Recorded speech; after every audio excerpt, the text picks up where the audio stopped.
Find us online at bigtalker.live.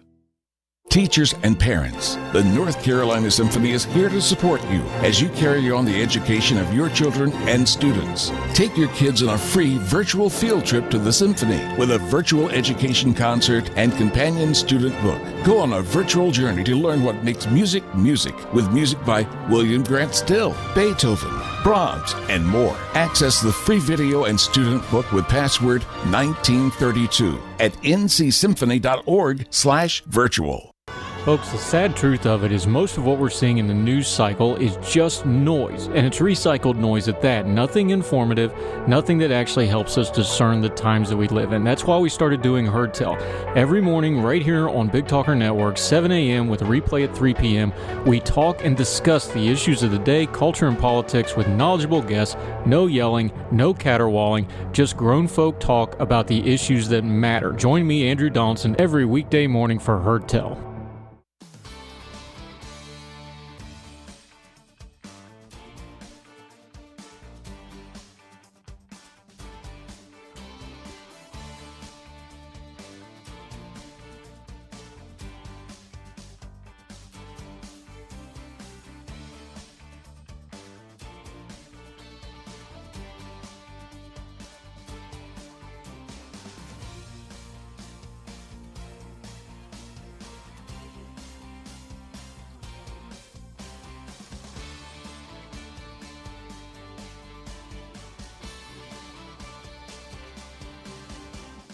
Hello, I'm Donna Gregory with WWAY News. One of New Hanover County's top-ranking elected leaders has officially switched political parties, but her new party isn't thrilled with the news. The New Hanover County Democratic Party is now calling on County Commission Chair Julia Olson-Bozeman to resign after she missed a deadline Friday to either turn over financial documents to the state bar or report to jail. She's been under scrutiny over allegations she mismanaged client funds while working as an attorney. According to voter records, she recently switched to the Republican Party sometime after she failed to garner enough votes in the Democratic primary in May to make the general election ballot. However, a New Hanover County Republican Party spokesman says the party has not had any conversations with her about this, and they denounce her party switch. A Wilmington City Councilman has pleaded guilty to driving while impaired. Charlie Rivenbark appeared at the Brunswick County Courthouse with his attorney, where he pleaded guilty to the charges.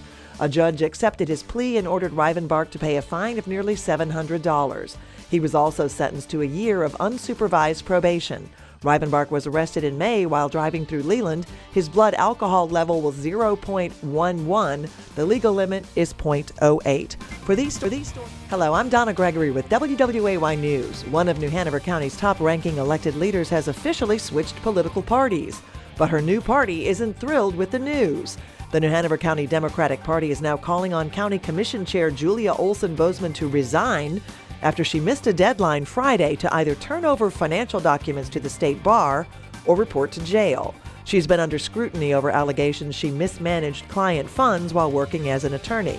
According to voter records, she recently switched to the Republican Party sometime after she failed to garner enough votes in the Democratic primary in May to make the general election ballot. However, a New Hanover County Republican Party spokesman says the party has not had any conversations with her about this, and they denounce her party switch. A Wilmington City Councilman has pleaded guilty to driving while impaired. Charlie Rivenbark appeared at the Brunswick County Courthouse with his attorney, where he pleaded guilty to the charges. A judge accepted his plea and ordered Rivenbark to pay a fine of nearly $700. He was also sentenced to a year of unsupervised probation. Rivenbark was arrested in May while driving through Leland. His blood alcohol level was 0.11. The legal limit is 0.08. For these stories and more, head to WWAYTV3.com. I'm Donna Gregory. Have a great day. Happy Tuesday, everybody. I'm WWAY meteorologist Ramel Carpenter with the Storm Track 3 forecast. Another hot one on our hands today as our highs get into the lower 90s inland of the coast. Upper 80s will do it for those coastal areas, and if you're headed out to the beaches, there is a moderate risk for rip currents for east and south-facing beaches, so keep that in mind and be extra cautious before getting into the water. Small chance for some isolated showers and storms to develop mainly in the afternoon hours, but for tonight, remaining warm and muggy under partly cloudy skies and temperatures dropping to the middle and the upper 70s. Get your full forecast on WWAY and WWAYTV3.com. This news and weather is brought to you by Two Men and a Truck. For your free quote, go to twomenandatruck.com. twomenandatruck.com.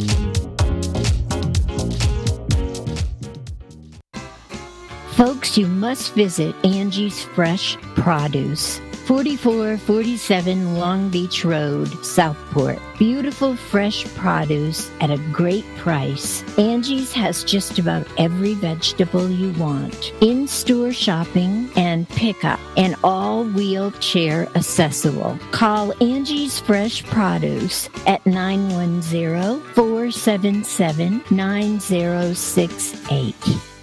I am State Farm Agent Rob Renz, and I want to help you get to a better place. Visit us online at ilminsurance.com. That's ilminsurance.com. Like a good neighbor, State Farm is there.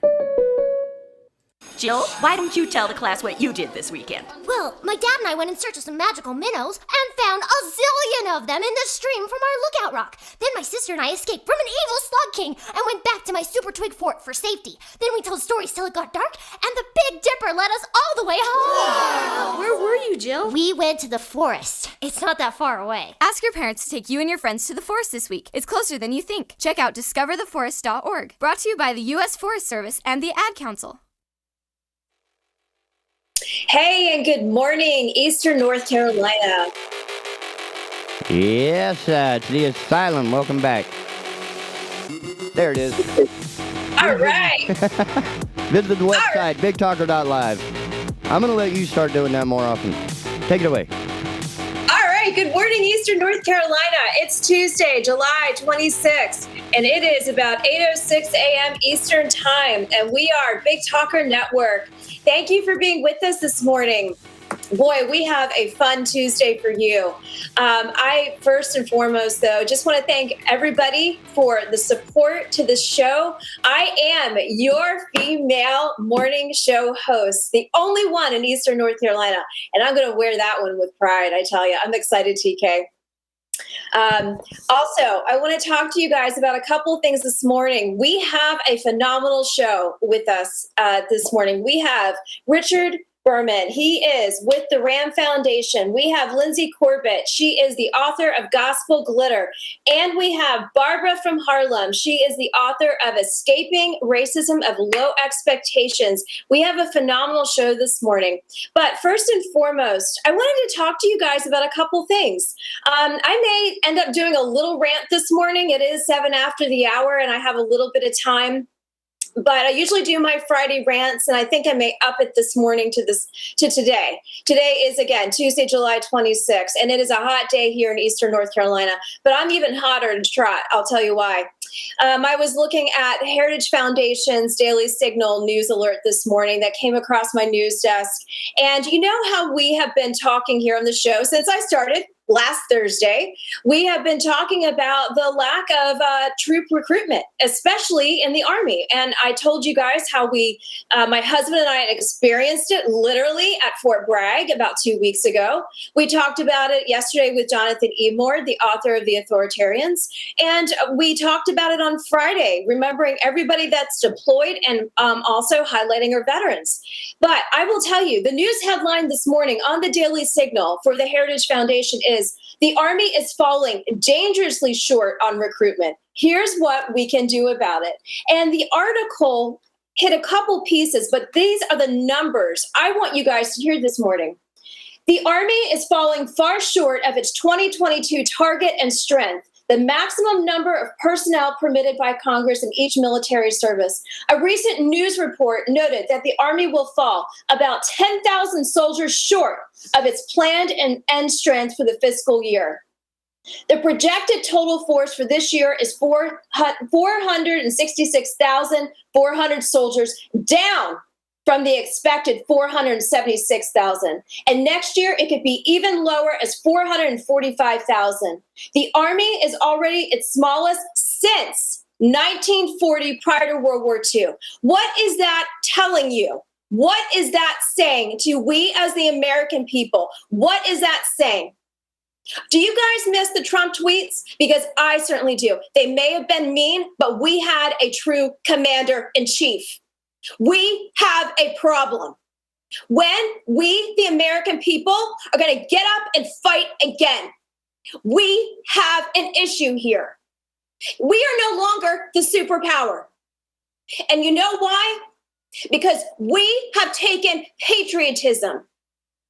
We have taken it out of the school systems. Do you know, in this article, they are talking about the fact that the junior ROTC program is only 10% now in our nation's schools. That is a problem. Think about that. The other issues that they are facing. Why the recruiting crisis? Here's what they say. It is occurring at a time when America's interests are being challenged by a belligerent Russia, an aggressive China, and the perennial threats from Iran and North Korea. That is a huge issue. The other issues, why? The percentage of Americans eligible for service dropped from an already discouraging 29% of Americans to 23%. We also, they stated, the Army is still recovering from COVID-19 pandemic. Recruiters could not meet the potential recruits face-to-face at fairs, large public events because of the COVID pandemic, or what I call the plandemic. Come on, people, you know it was planned. Army recruiters are most effective when they are boots on the ground. Let's get them back out there. Stop hindering them. Stop making them have to stay in a certain area. You need to stop isolating Americans. To that end, the factor of the COVID-19 vaccination requirements have further complicated the recruiting efforts. Also, there are fewer and fewer veterans every year that come alongside to inspire military service. I keep saying the generations ahead, the next generation has the potential to be the greatest generation. But when you take the junior ROTC program out of the schools, when you take God out of the schools, when you take patriotism out of the schools, the kids do not know what it is to believe in the United States of America. All they know is what is on their phones, what is being told to them via social media, what woke cult is being told to them to be cats and dogs in their schools instead of being humans. Yes, that's what's being taught to them. We got a problem, people. So, what can we do about it? Well, we need more junior ROTC programs. 49% of the new recruits attended a school with the junior ROTC program, even if they did not participate in the program themselves. The military needs to focus more on tailoring competitive compensation and benefits for the programs for this next generation. The military also should support after-school sports programs to increase eligibility and address the long-term issues of poor health and the obesity issue in America. You know why we got that? The phone. No one is going outside and playing in the streets anymore. My campaign manager, back when I was running for State House, we were out door knocking. Yeah, we were the ones door knocking, 125 miles of this great county of Carteret County. And you know what? We both said to one another, we miss our childhood, and here's why. Everybody was out in the streets playing games and having a blast and talking to one another, not talking on their phones, talking to one another and playing in the streets. Yes, we have a problem. American schools can assist in this effort if they remove the wokeness of the schools. I put that in this article, just so you know. American schools can assist in this effort by assuring recruiters have access to their students. Military service is a great opportunity for young people in America, and schools could do more to help recruiters meet interested potential volunteers. Many recruiters report, however, that some high schools don't let the recruiters step in their front doors. You want to know why? I can tell you why. It doesn't take the Daily Signal, Fox Business, or any other news outlet to tell you why they're not letting them walk through those doors. Because they don't believe in America. They don't believe in history. They don't believe in patriotism. They don't believe in our freedoms. So, if that's what you want in your schools, why don't you go to Venezuela? Go somewhere else. Get out of here. You don't even deserve to have these freedoms. You need to understand that you don't get on your knees when the national anthem was played. You stand up. Those people fought for you.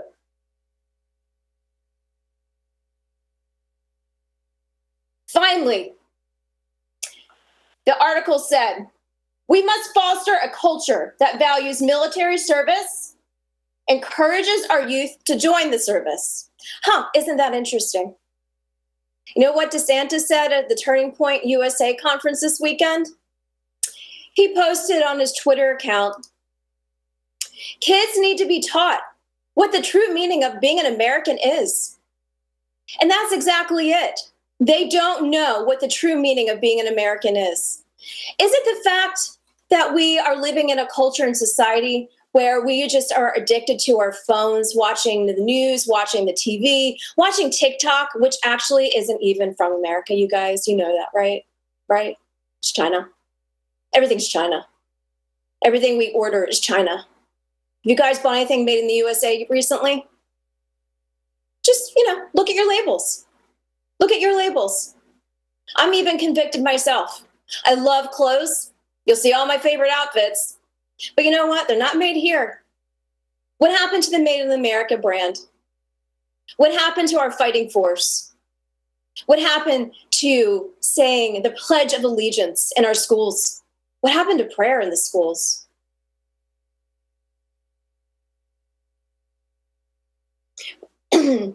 Finally, we must foster a culture that values military service and encourages our youth to join the service. This will require the buy-in of many coaches, the buy-in of teachers, the buy-in of public servants, and parents to motivate the next generation to selflessly serve their country. We are in a war, quote, a war for talent, according to Army Chief of Staff General James McConville. And we must act accordingly. Our ability to defend our nation in an increasingly stable world is at stake. Just think about that for a second. As we talk to many veterans on this show, many veteran service organizations, and we talk to a lot of think tank advisors, legislative advisors on Capitol Hill, those who are running for Congress from New Jersey, North Carolina, Pennsylvania. We're going to have them all on the show. But for those who are running from the great state of North Carolina, we have a lot of work ahead of us. 1, we need to activate the parents. 2, we need to educate the voter. 3, if you are not a parent, my husband and I are not parents. We mentor and we adore kids. And what we do is we take them on field trips around the state of North Carolina. We teach them about the Civil War. We talk to them about World War II. We talk to them about Iraq and Afghanistan. We talk to them about 9/11. Yeah, I got a story. We all have stories. Are we talking to the kids or are we just texting them? Are we looking out for what they are being indoctrinated with at their front doors of their schools? Where are we in this? It is a crisis. Our nation is at a turning point. What are we going to do about it? Are we talking about it in our groups around our areas? Are we talking about it in our GOP meetings? Perhaps we are. But what are we doing to really activate the cause? There's a lot that needs to be done. You know, TK, I'm really hoping we can get Ted Budd, the Senate candidate, on our show before November. I think we have a lot that we need to discuss with him. I don't think that'll be a problem. He's been on here before, and with a actual adult as the morning show host, I think he would be quite responsive to that. I think he'd be very welcome. That would be good. I think that would be good. I have met him when I was on the campaign trail running myself. And we had a couple different conversations, but I really want to dig deep. Obviously, Burr is retiring from the Senate seat. And I will tell you, Burr in years past really did help my husband as he was getting out of the service, being medically discharged. And, he was a huge help to him. But I'm noticing over the years, it is, he'll show up to events in his aviators and his khakis and, just making the show up, the token, let me 15 minutes here and I'll leave.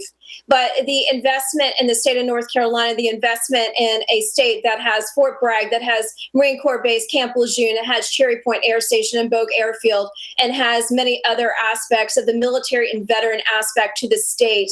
It seems as though his interest has no longer really been invested in that area. And it is one of the biggest revenue sources for the state of North Carolina. So I'm really hoping that Ted Budd will show an interest in these topics. I really want to hear his perspective on what we can do for the veterans and the military for this state. And at the national level, where he will be sitting in Washington, whether it will be in the Hart Senate office buildings or one of the older ones, he is going to be really needing to know and have a great legislative team and a great chief of staff that will really integrate and really talk about these heavy issues that are facing this nation, especially the state of North Carolina. So I would really like to get him on. Also, with regards to the Daily Signal and the Heritage Foundation, my many years in the Marble Halls of Congress on the Senate side, working for Senator Rick Santorum, I worked a lot with the Heritage Foundation. It was literally across the street from our Hart Senate office building. And I have a huge respect for what the Heritage Foundation does and the Daily Signal. And I will continue to bring more news sources from them on a daily basis, most likely. But I also want to get some of their guests to our show as well. Jim Caravano, who has been over at the Heritage Foundation for many years, military veteran, definitely in the defense space. I would like to get him on as well. And so we will seek to do that. But at 8:21 on July 26th, this Tuesday morning, I had to put that out there this morning. I was running around getting ready for the show. My husband and I were talking about this, and I'm not going to beat a dead horse, but we need to awaken. Yes, we are on our summer holidays. It is the dead heat summer of July, but you know what? There is a lot of work that needs to be done. And for us to turn Congress to red in November of this year, we have got to get up. We've got to get out. We got to door knock. We got to do grassroots. We've got to awaken this country, because otherwise what you see happening in Washington, we are going to be a modern day Venezuela or a modern day Russia. And I think at the end of the day, most of us freedom loving conservative Americans want to see our country safe, sound, protected, protecting the homeland, protecting our children saying the Pledge of Allegiance, and our children freely being able to say prayers in the public school system without being condemned and being told it is too woke. Come on, people. It's a freaking cult, and you know it.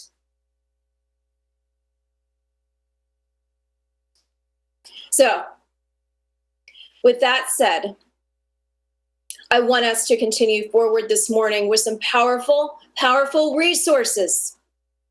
And one thing I want to highlight in our opening this morning and going into the rest of our show, I'm going to say on this, we need to keep talking. We need to tackle the liberal agenda, and we need to build up the conservative movement. But there's a lot that needs to be done. I hope you will join me weekdays from 8 to 10 a.m. on the Big Talker Network.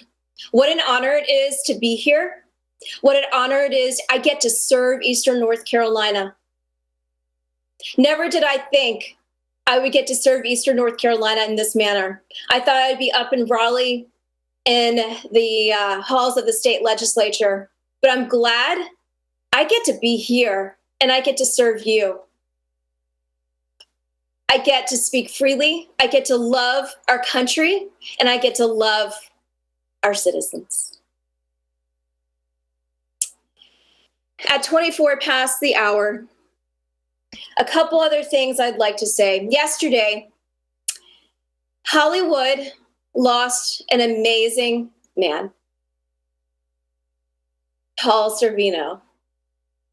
He was married to a friend of mine, and my friend Dee Dee, she was known as Dee Dee Benke when I knew her at Fox News, and also when she worked for the Bush administration. She went on to marry Paul Sorvino, the actor who we know in Goodfellas and Law and Order.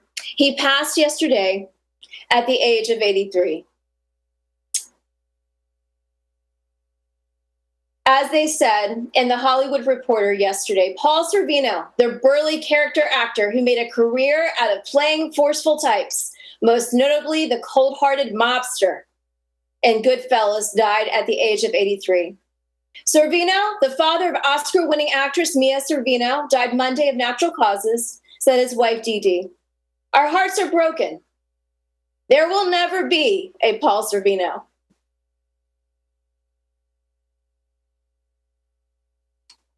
He was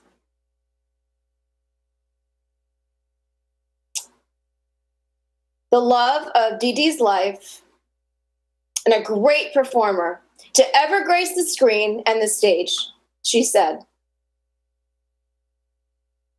During a solid career that spanned half a century, Sorvino portrayed James Cain's Bookie, the gambler, Claire Danes' publicly father and Romeo and Juliet, Secretary of State Henry Kissinger and Oliver Stone's Nixon, and strung-out heroin addict in the cooler. He was a respected tenor who realized a dream when he performed for the New York Opera at Lincoln Center in 2006. He is a Brooklyn native, also starred for a season on Law and Order. In 1973, Sorvino received a Tony nomination and a Drama Desk Award for his performance as Phil Romano. As everybody called him Big Paulie, we will miss you. And everybody, if you have time this weekend, go watch Goodfellas. He was one of the best. So, TK, what do we have up this morning at 27 after the hour? You have a stack of 3 guests ready to go. I just have stacks of commercials that are waiting to roll. Okay, I'm ready. Let's rock and roll. Your first one is Richard Berman. Yes. And your second one I've lost track of, and the third one is Barbara from Harlem.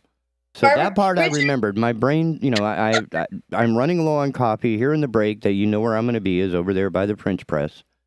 Okay. But I got 2 out of 3, so I feel actually pretty good. And I remembered your name, so that's 3 out of 4. I'm feeling pretty good. Great. Thank you.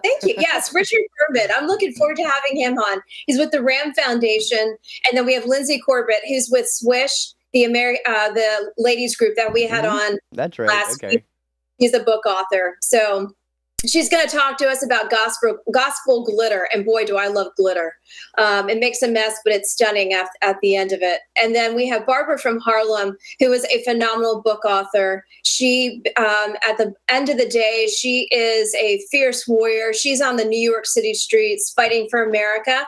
And she has a book out, Escaping the Racism of Low Expectations, but she also has her weekly Saturday radio show called Our Urban Story. And her daughter, Bibi, may be in the background as well. She also is one of the co-hosts for that radio show. So we have a stacked morning, and I am so excited for you guys to fill your cups. If they're empty, fill them with coffee and fill them with these amazing guests that we have for you. Thank you for being with us, Eastern North Carolina, and for all my family and friends out there across the globe. Thank you for your support, and thank you for being with us this morning. We'll be right back after the news and weather break and messages and all that good stuff. The Asylum will be right back. Don't go nowhere.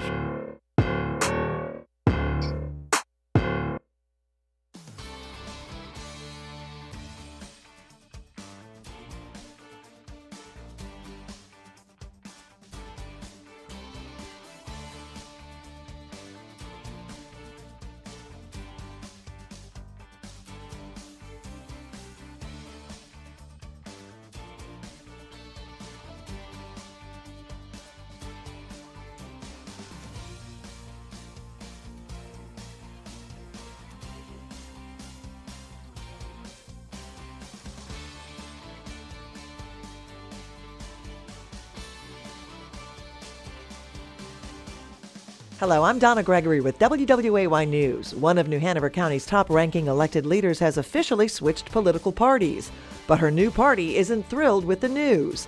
The New Hanover County Democratic Party is now calling on County Commission Chair Julia Olson-Bozeman to resign after she missed a deadline Friday to either turn over financial documents to the state bar or report to jail. She's been under scrutiny over allegations she mismanaged client funds while working as an attorney.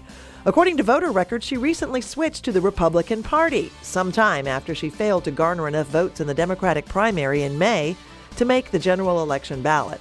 However, a New Hanover County Republican Party spokesman says the party has not had any conversations with her about this, and they denounce her party switch. A Wilmington City Councilman has pleaded guilty to driving while impaired. Charlie Rivenbark appeared at the Brunswick County Courthouse with his attorney, where he pleaded guilty to the charges. A judge accepted his plea and ordered Rivenbark to pay a fine of nearly $700. He was also sentenced to a year of unsupervised probation. Rivenbark was arrested in May while driving through Leland. His blood alcohol level was 0.11. The legal limit is 0.08. For these stories and more, head to WWAYTV3.com. I'm Donna Gregory. Have a great day.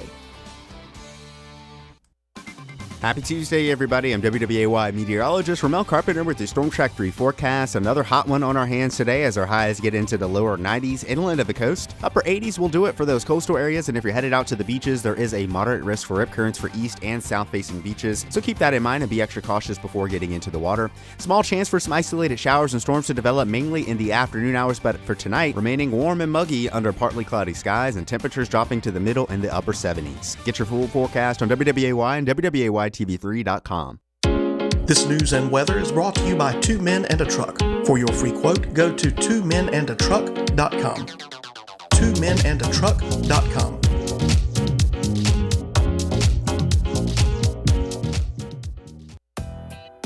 Hey, I'm Yael Osowski. And I'm David Clement. We're the host of Consumer Choice Radio, broadcasting every Saturday at 10 a.m. here on the Big Talker 106.7 FM. Consumer Choice Radio is a weekly conversation featuring the latest news, interviews, and expert analysis that covers consumer topics from around the world.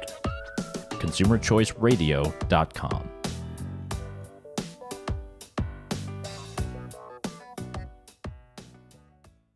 Hey everyone, Ben Hawkins here with Cross Country Mortgage. Rates are still at historic lows, and there has never been a better time to purchase your dream home or refinance your existing. With over 300 loan products including conventional, FHA, VA, USDA, renovation, and jumbo, we are certain we have the right loan product for you and your family. Call me today to be pre-qualified to make the offer on your next dream home.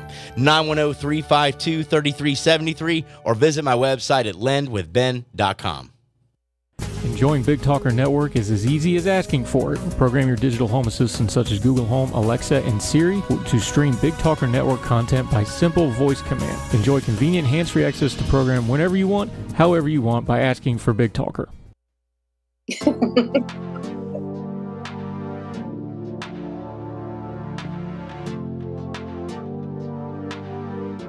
Go!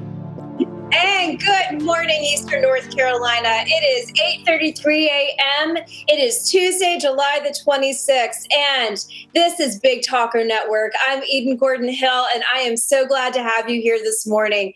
We have, for our first guest, we have Mr. Richard Berman. He is based out of Washington, D.C. He is a board member for the RAM Foundation. He is the president of Berman and Company, a D.C.-based public affairs firm. It specializes in research, communications, and creative advertising.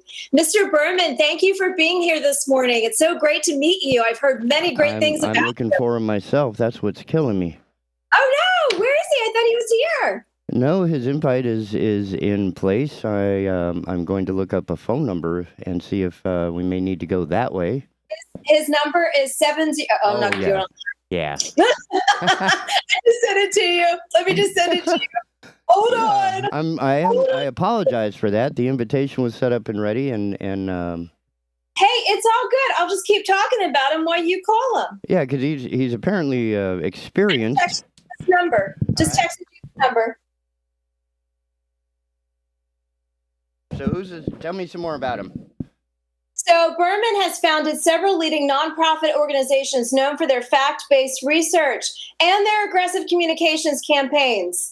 Most recently, he wrote an article for the Washington Times. It's called "It's Time to Call Out Veteran Charity Scams." The website that they have created works as a consumer report for nonprofits, and he put this out within the past month. And it is an opinion article focusing on the integrity that is of the veteran service organizations, and really, where is the money going? The military veteran charities, where is the money going? And this organization is set up as a checks and balances, if you will, to show the rating systems of these veteran service organizations and where their money is going. So it is, I have talked with them a couple other times in passing, and it is a very unique group. Let me also read more about Berman, a longtime consumer. I think we have somebody on the line.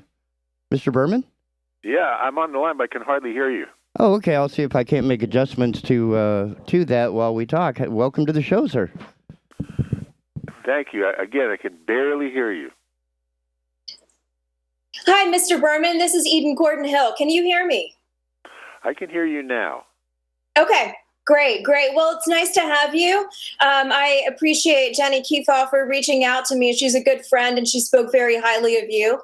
And we just did a huge introduction on who you are and your article in the Washington Times, and would love to hear about the RAM Foundation and what really spearheaded the initiative behind it. I caught 75% of what you said there. There's actually some static on the line, too. But if I can, sure. I think you said you wanted to know what was behind it and, yes. and obviously yes. to know more about it, right? Yes. Okay. Well, first of all, I've done a lot of advocacy work over the years on behalf of clients. And a lot of these clients are companies, quite frankly, that are upset that people put information out on the internet and advertisements that are untrue. And so I've spent a lot of time looking at some of these false statements and looking at organizations that are trying to get people aggravated over an issue when, in fact, there's not much to the facts that they're espousing. And I stumbled, quite frankly, over some veteran charities that were suspect, in my opinion. I thought, they're making claims that don't make any sense. And so I started to do a little investigation.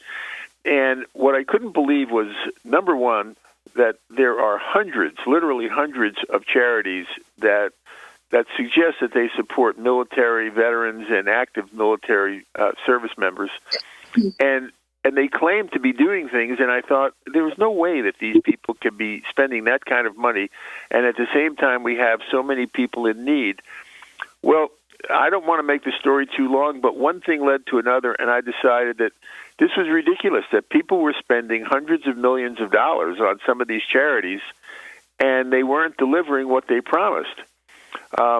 They were promising housing, they were promising education, they were promising family support, and the amount of money that was actually being deployed was very small compared to what it is that people are actually receiving. In fact, we found charities that were putting most of the money that they receive in the bank, and they weren't really delivering the services.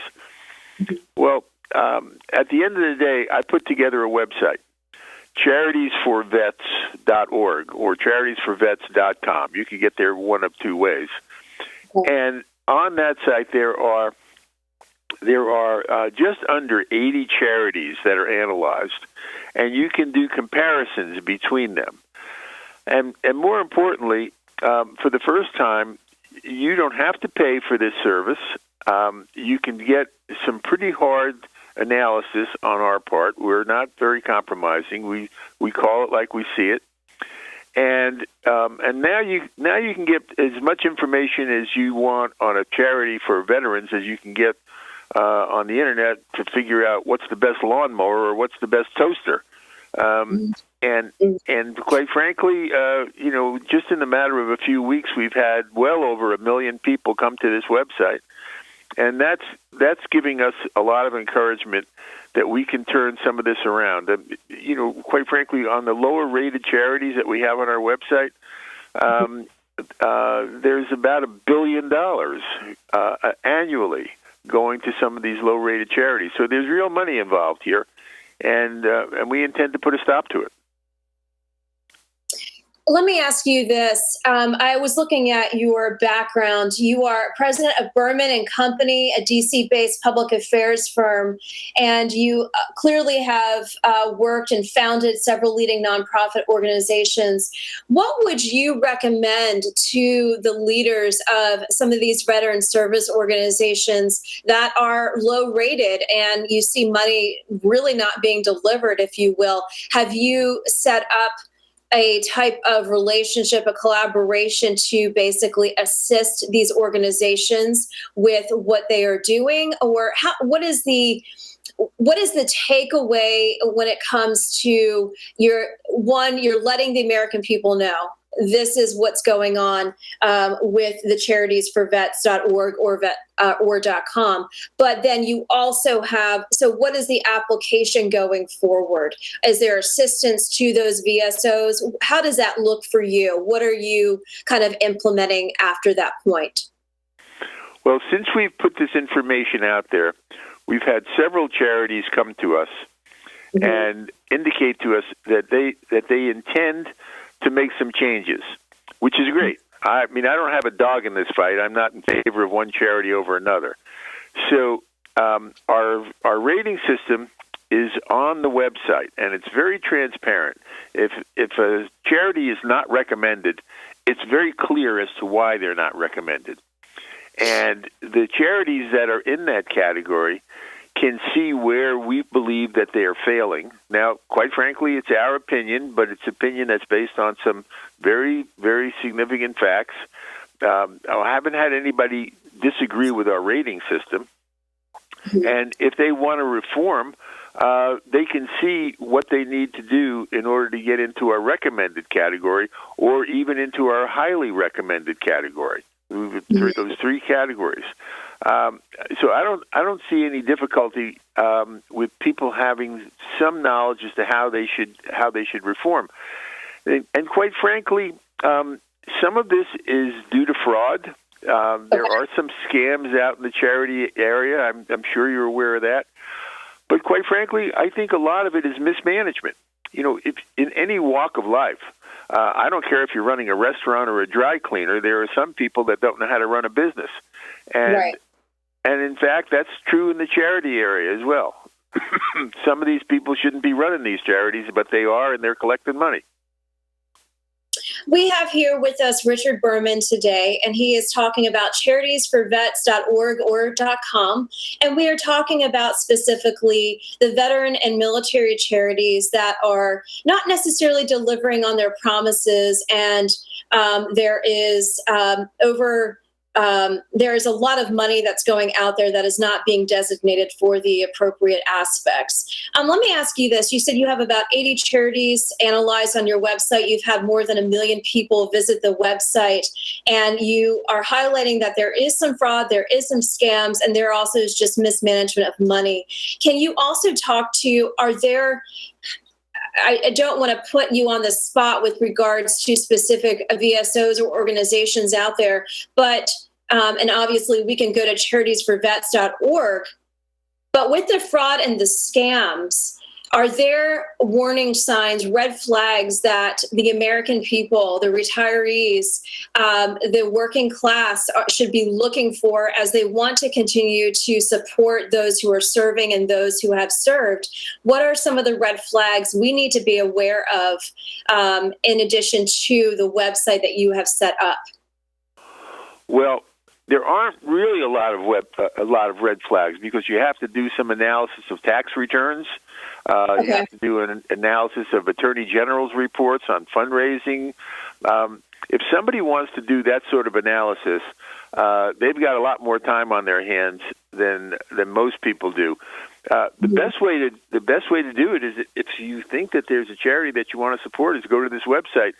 We don't analyze every charity out there, but as I said, we've got 78 charities that are analyzed, and that's more than you can generally find in any other place. Mm-hmm. So, for instance, I am a huge support of the Gary Sinise Foundation and also the Elizabeth Dole Foundation. Two foundations I've worked with over the years that I completely recommend for our hidden heroes, for our veteran caregivers, and also for those who are needing literally physical assistance. I always point them to those two organizations. So I can go on to charitiesforvets.org or .com and type in both of those names to see where they are on the navigator system that you've set up. Is that correct? When you go to the website, you only have to go to the charity index. There's a menu on the homepage. You go to the charity index off that menu, and every charity that we have rated is in that index. And you'll immediately find out whether or not, number one, it's there. I mean, it may not be there, but if it's a charity of some size, you'll find it there, and then you'll see how we rated them and why. Okay. Going forward, I noticed that you had written this article in the WashingtonTimes.com. Do you think going forward, as we head into 2022, November 2022 is right in front of us, and the military and the veteran issues are at the very forefront of a lot of what's going on in our nation currently. From the standpoint of where you are sitting in Washington, D.C., and your public affairs firm and what you are doing, do you think going forward there will be other opportunities within charitiesforvets.org to just to continue to raise the flag, to assist veteran organizations, but also to really engage them and help them with potentially the mismanagement? I hate to tell you this, but I didn't hear the last sentence. You're fine. The connection's breaking up. Okay. My question was, as we basically head into 2022, you have charitiesforvets.org. And like I said, at the very forefront of these elections is the topics of military, the topics of veterans, the topics of what is ahead for our nation.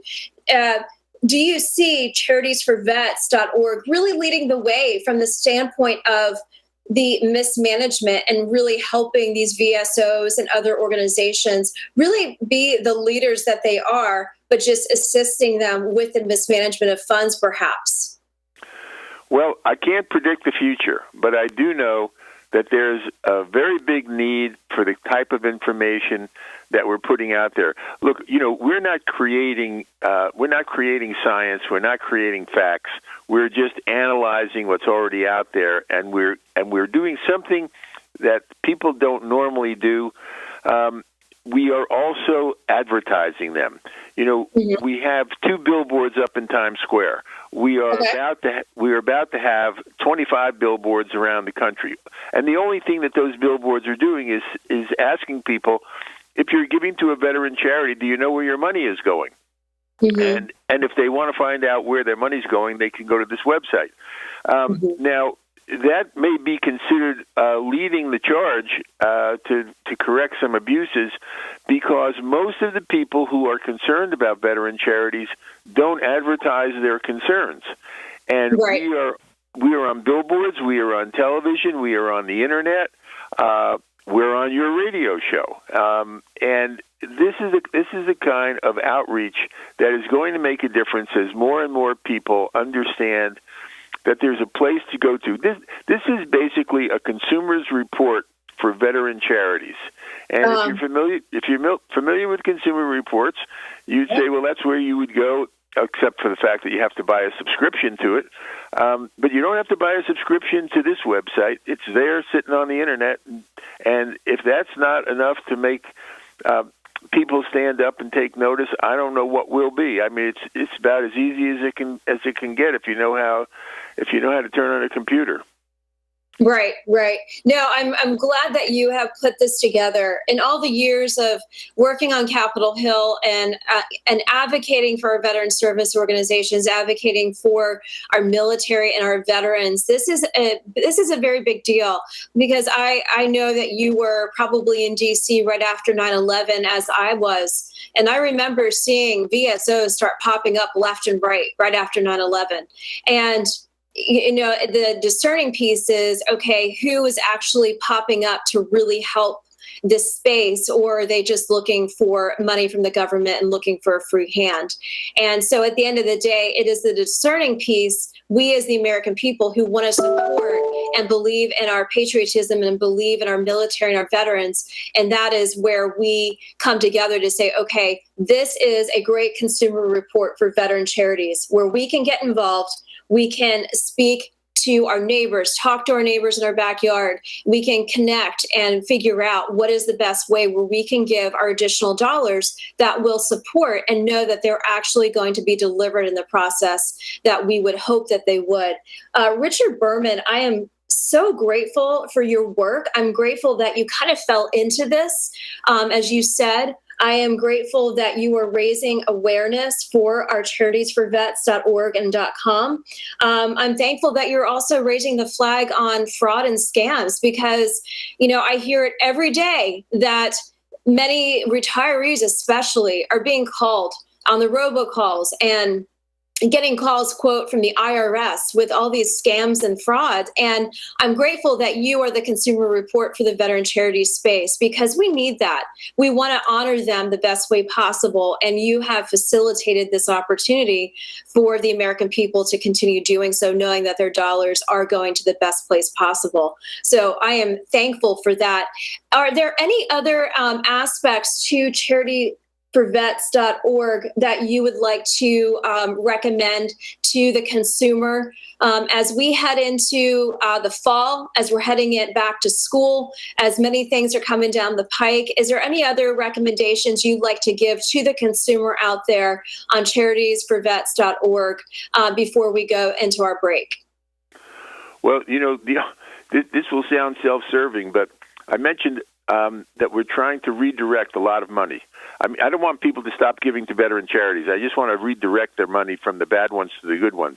And the way we're doing this is obviously by advertising this message, advertising the fact that that this is a worthy cause, as well as contributing to those charities. And so I've asked people if they like what we're doing.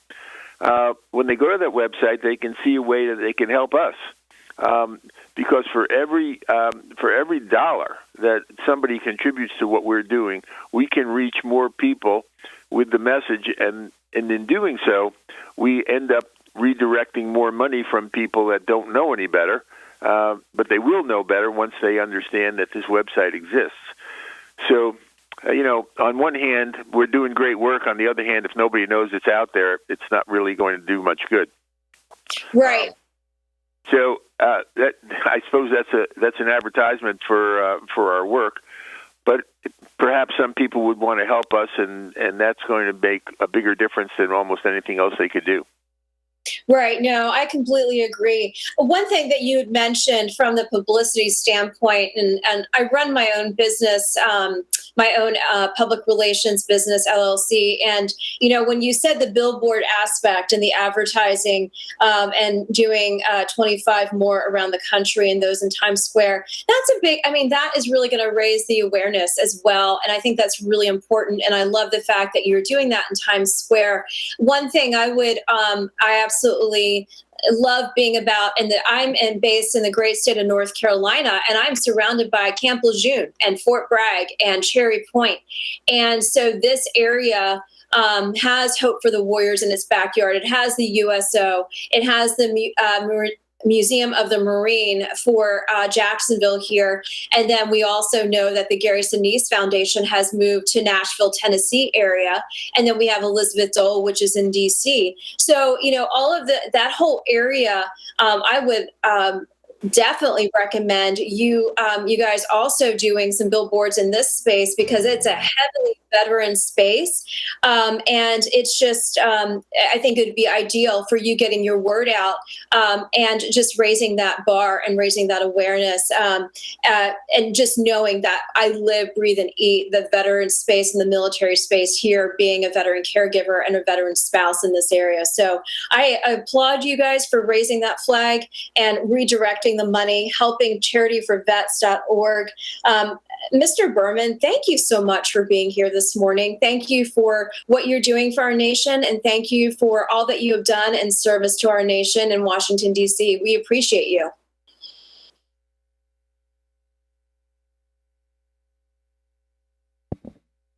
DK, is he still there? I still have a connection. I don't hear him. Nope. And that's most unfortunate. That's an incredible guest and a hell of a service of a website. Yes, it is. Most websites are looking for, selling you something at 20% over China shipping cost, and here's a guy just trying to get good information out there. Yes, exactly. Yeah, Richard Berman, just want to say that to everybody. President of Berman and Company. He is with the RAM Foundation, and the website again is charityforvets.org or .com. And it is redirecting the money, and it's a consumer report for veteran charities and military organizations out there servicing our veterans and military families. So we are grateful for his work, and also grateful for my friend Jenny, who put us in touch together. I'm glad that he was able to be on the show. How are we on time? Are we ready for our next break? Yeah, we should go ahead and take a break, because we have a very, how would you say, interesting... We have a glitter girl coming on next. I didn't know if I wanted to just use the word glitter or not. Let's use glitter. Glitter coming out of a man's mouth just doesn't sound right. I'll do it. I'll say it all day long. There we Glitter, go. glitter. With that in mind, we're going to take a quick news and weather break, and when we come back, we will have the new guest, and the glitter girl will be right back after these messages. It just takes me a second to hit all the right buttons, the ones I couldn't find earlier.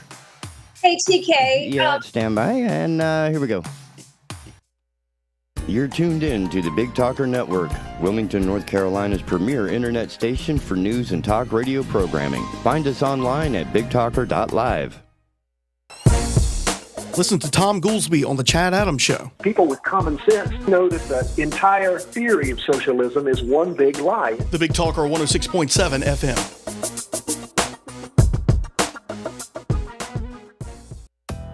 Government has become too big, too overtaxing, and is constantly over-regulating every aspect of your life. If you agree with that, tune into Consumer Choice Radio every Saturday at 10 a.m. here on the Big Talker 106.7 FM.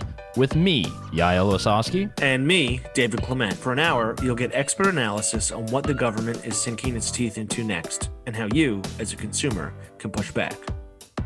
ConsumerChoiceRadio.com. O'Leary's Automotive Repair has multiple locations in the area in Hampstead, Leland, the Myrtle Grove area, Ogden, and Wrightsboro. O'Leary's Automotive Repair, a trusted, locally owned business since 2006.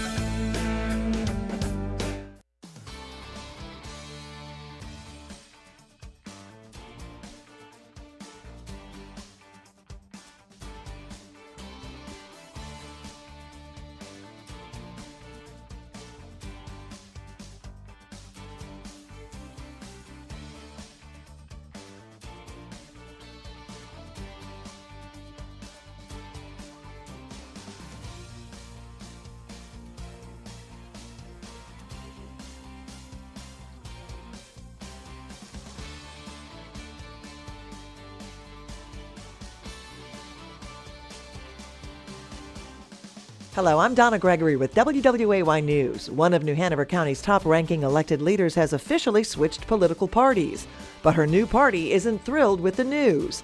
The New Hanover County Democratic Party is now calling on County Commission Chair Julia Olson-Bozeman to resign after she missed a deadline Friday to either turn over financial documents to the state bar or report to jail. She's been under scrutiny over allegations she mismanaged client funds while working as an attorney. According to voter records, she recently switched to the Republican Party sometime after she failed to garner enough votes in the Democratic primary in May to make the general election ballot. However, a New Hanover County Republican Party spokesman says the party has not had any conversations with her about this, and they denounce her party switch. A Wilmington City Councilman has pleaded guilty to driving while impaired. Charlie Rivenbark appeared at the Brunswick County Courthouse with his attorney, where he pleaded guilty to the charges. A judge accepted his plea and ordered Rivenbark to pay a fine of nearly $700. He was also sentenced to a year of unsupervised probation. Rivenbark was arrested in May while driving through Leland. His blood alcohol level was 0.11. The legal limit is 0.08. For these stories and more, head to WWAYTV3.com. I'm Donna Gregory. Have a great day.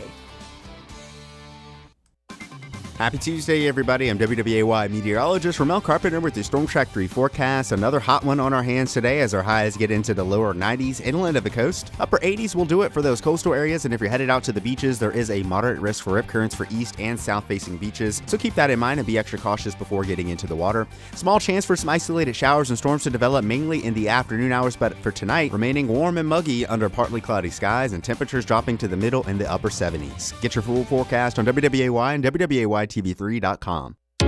This news and weather is brought to you by Two Men and a Truck. For your free quote, go to twomenandatruck.com. twomenandatruck.com.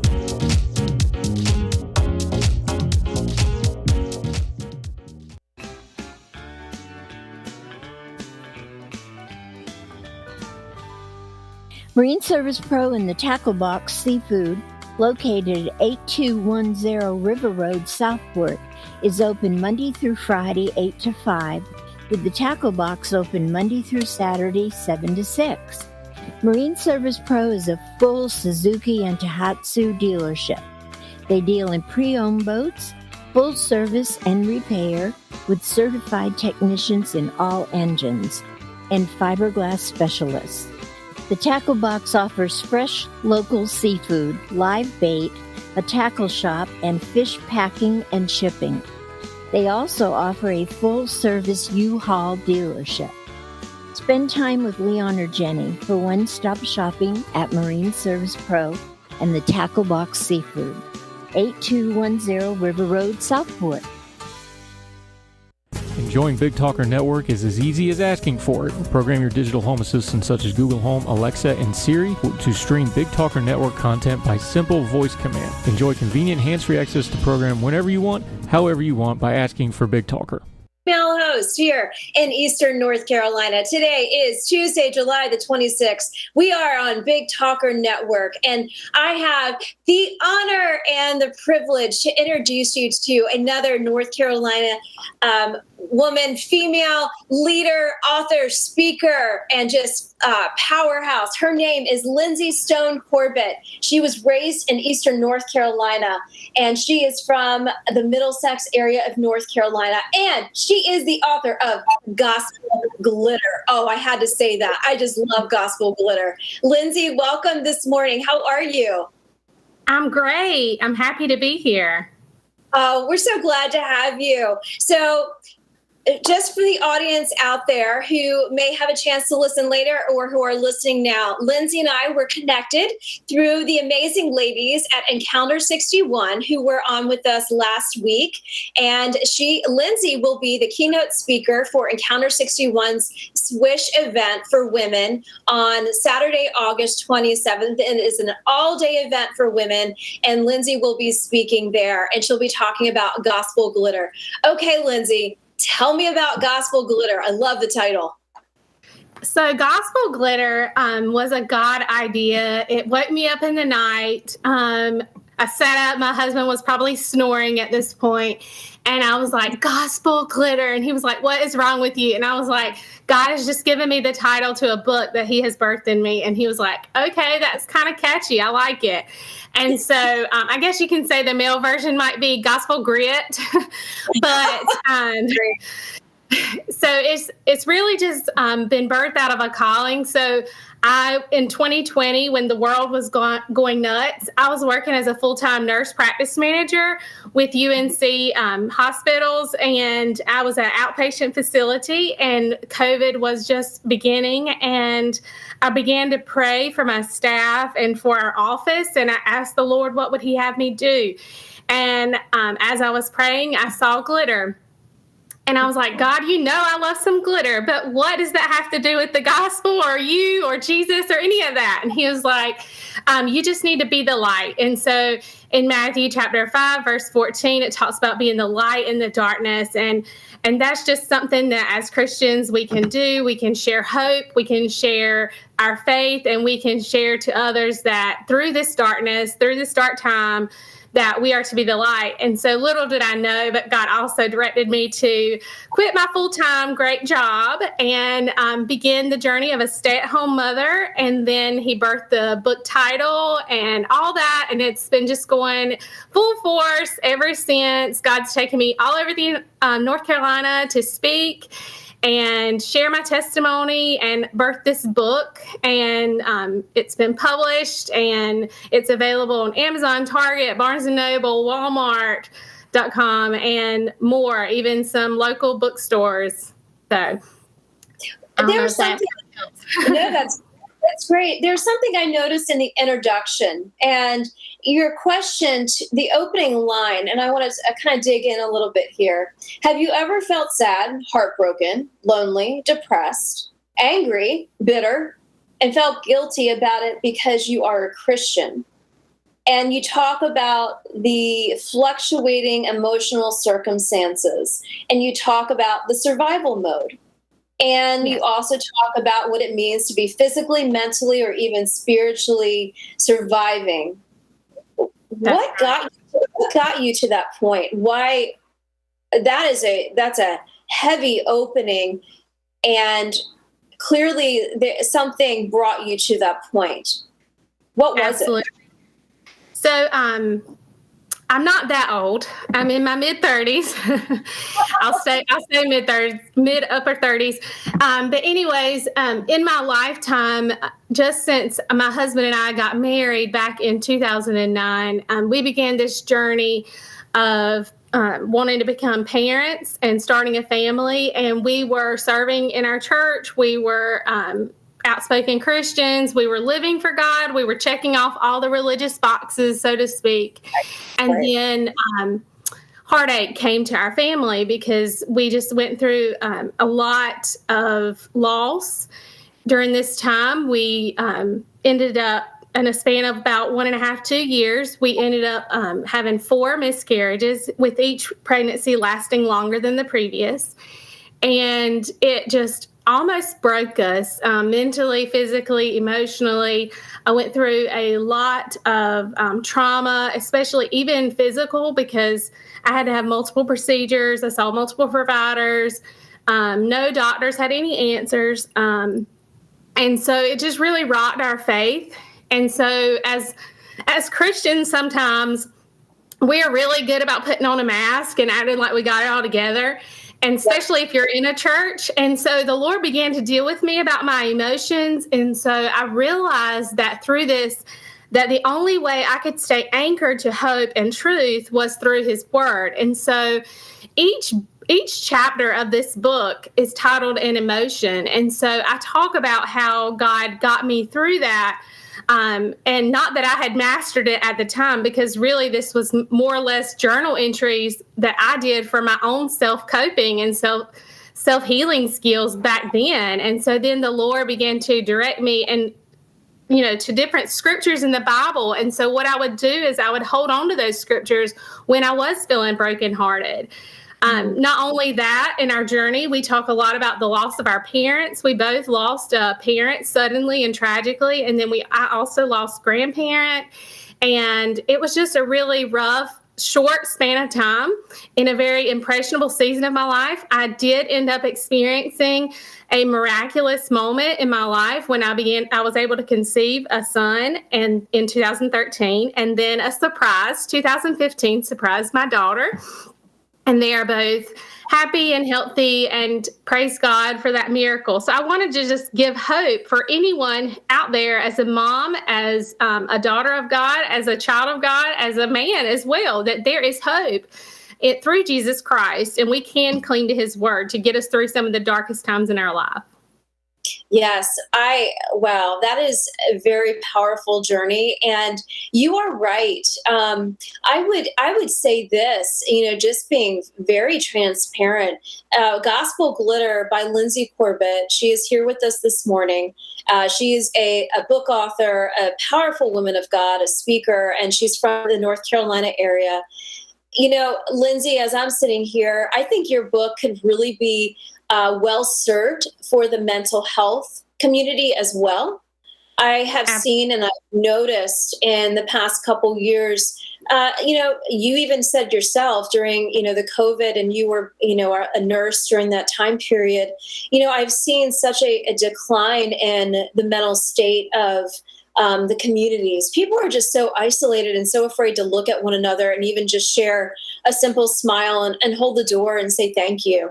And, I continue to see it. And, our churches have the power to rise up. Our churches have the power to rise up. And I think your book could really serve that mental health piece. Can you talk a little bit about your journal entries and some of the emotions in the chapters that could specifically go towards, serving in that space, and what you think we could apply to the mental health epidemic? Absolutely. And I'll say, when I was working as a nurse, I actually went through a lot of mental health training and became a mental health advocate in our practice. And so I just feel like it's important that we, as citizens of the United States of America, as people of this world, as Christians, that it is important to acknowledge our feelings, even though you shouldn't see them as weak. To have feelings. I believe that God made us an emotional being because we are made in his image. And I know that in my journey, when I was writing, oftentimes my tears would hit the page before anything could be written down. And it was because I was tormented with thoughts of, why is this happening to me? What does this mean? What am I doing wrong? What can I do differently? How can I serve you better, God? Please don't punish me. I mean, all these real thoughts that people have in different circumstances, fear just gripped me, even when I was pregnant with my son, who was a miracle, all the way up until I was delivered. I mean, it was something that I battled with every single day. I was anxious. I was worried. And it's become a part, I never thought that I would have to deal with something like that, because my natural personality is very carefree. But through that journey, and because of trauma, it just kind of changed how I respond sometimes. So that's why I knew it was so important to take what I had been learning my whole entire life in church through my Bible and apply it to my mental health, because that is how we can get through it. Yes, it's a combination of efforts from providers. I am an advocate for talking to people, counseling, seeing the right physicians. I am an advocate for anything method that God gives you to help you. And so I just believe that as I'm writing these thoughts and feelings, I can't be the only person that feels this way. And so I just wanted to kind of rip off that mask that, even if you're a Christian, a professed Christian, it's okay to not be okay. Yes. That sounds like the Sheila Walsh book. It's okay to not be okay.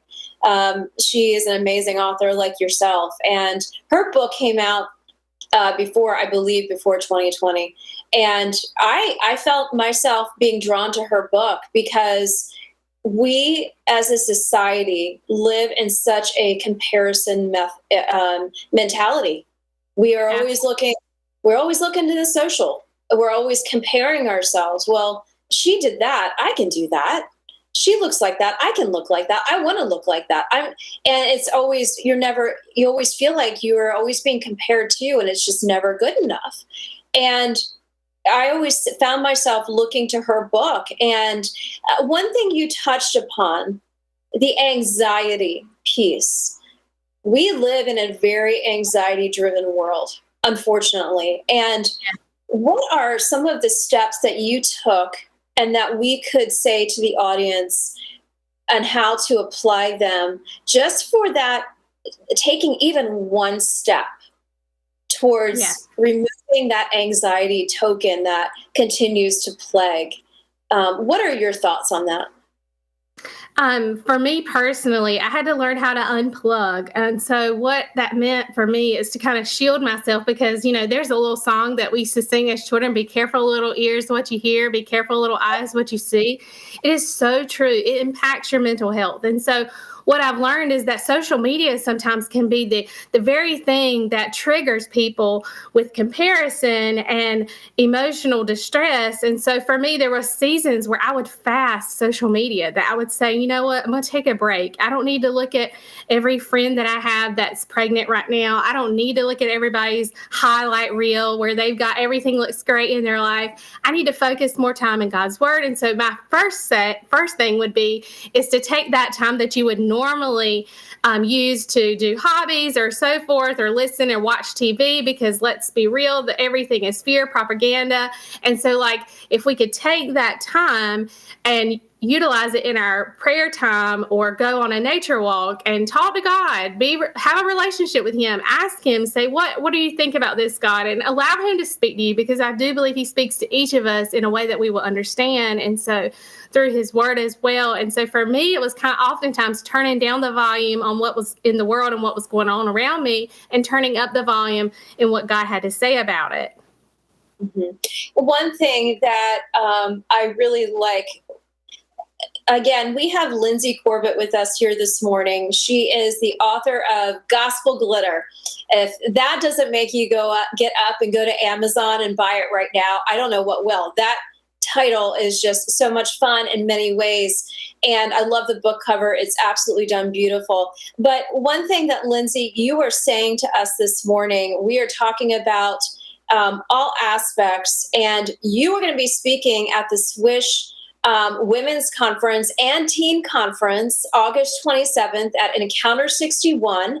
And what I absolutely love about your message right now is you talk about unplugging from social media, unplugging from that anxiety-driven tool, unplugging from the triggers, the emotional distress, going on a nature walk, praying, listening, digging into God's word, and not digging into the fear and propaganda.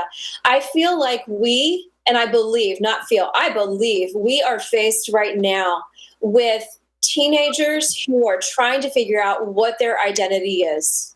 And with SWISH opening up this conference to teenagers from 12 to 17, I think you specifically really have a powerful mission as you speak with them leading up to it. I'm sure you already are doing it.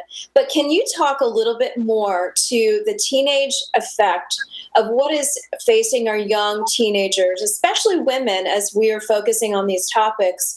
They are dealing with high levels of anxiety because they are constantly on their phones. They're constantly being fed lies. They're constantly being fed social media comparisons. As you as a parent, what would you say to the parents out there? What would you say to me, the mentor out there, as I invest my time in our teenage girls here in our neighborhood and around the area? What would you say to that as we combat the social media constant infiltration into these kids' lives? And how can we combat that, especially if they aren't going to a Christian school, if they don't have a chance to go to church? What would that look like to you, and what can we do to apply that to our daily life? Absolutely. So I've had the awesome opportunity to be in a church and volunteer and really get to invest in some young people. And so my husband and I have been doing young adult life group. And so what we do is we just invite them to do life with us and share with us what they're going through. And I see a lot of young people that are struggling with knowing who they are in Christ. And I do believe that a lot of it is because of what we are exposed to 24/7, and there's a great advantage that some of us have that are older because we didn't grow up with having so much access to everyone else's lives. We only knew really what was going on in our inner circle and in our families. And so honestly, a lot of that is just finding the right people, finding resources out there, life groups or just small groups or any kind of way that you can plug yourself in with a good group of people. Are you there? Yes, sorry, did I lose you? Yeah, I lost you for a second. Just wanted to make sure you were still there. Lindsay, tell me about your website and where people can go and find you to order your book, because I have a feeling our audience out there is very interested in what you have to offer.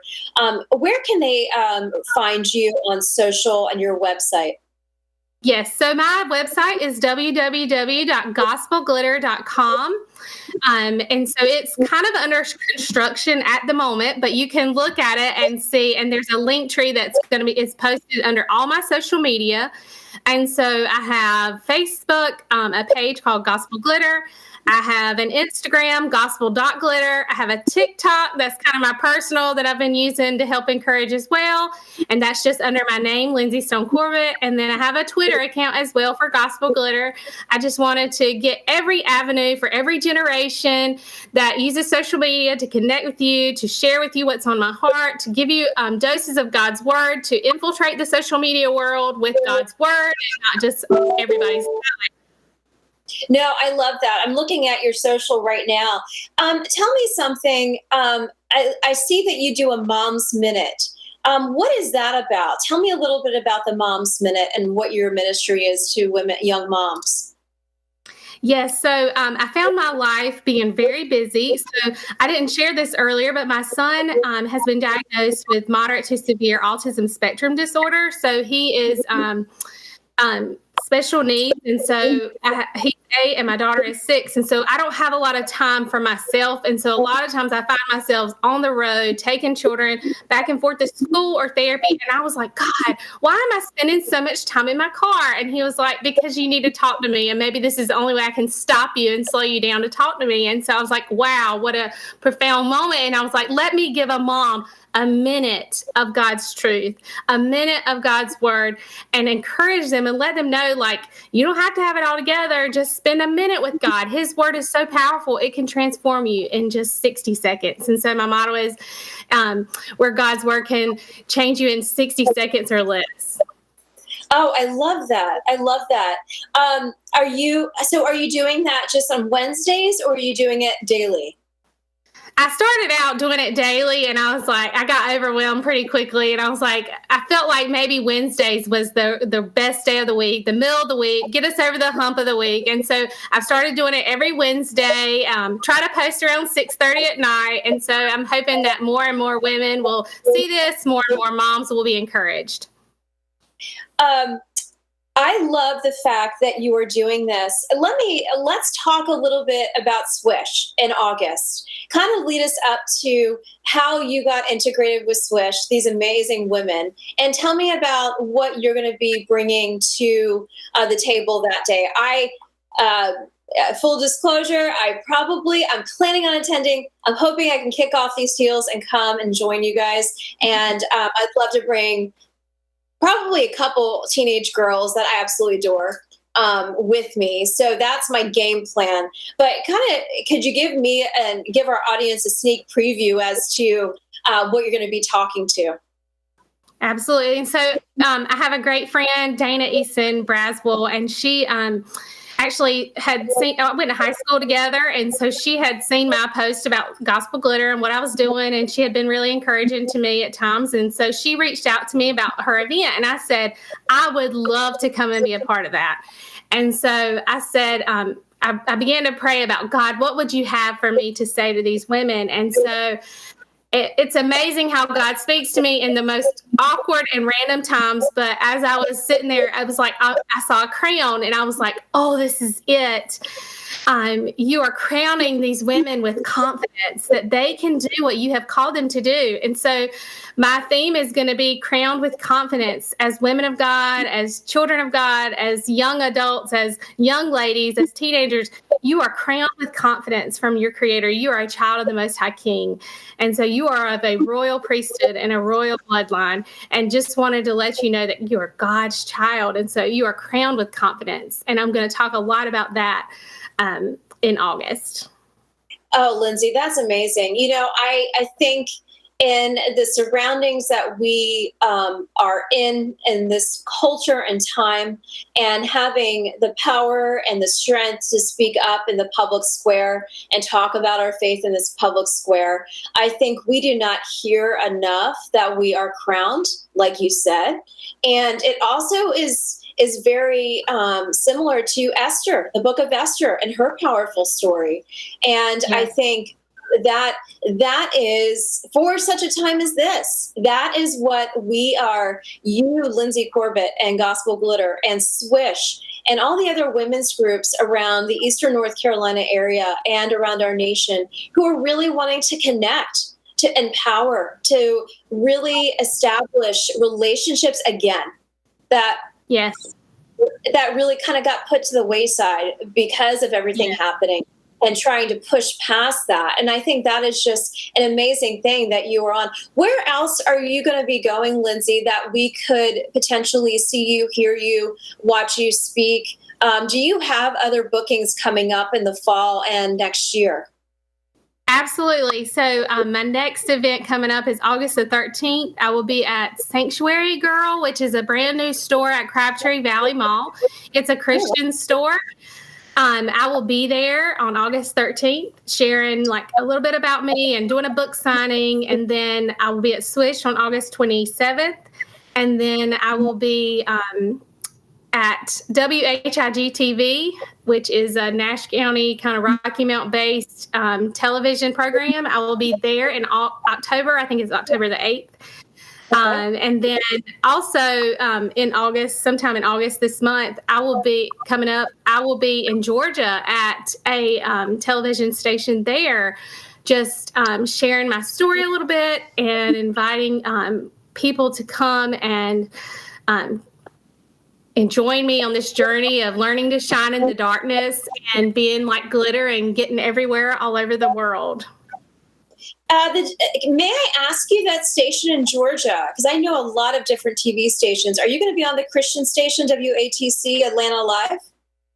Yes, I think that. Let me look at my schedule, but I'm pretty sure. It's a great. It is. Yes. Well, I'm so glad. Ministry is who I'm doing this with.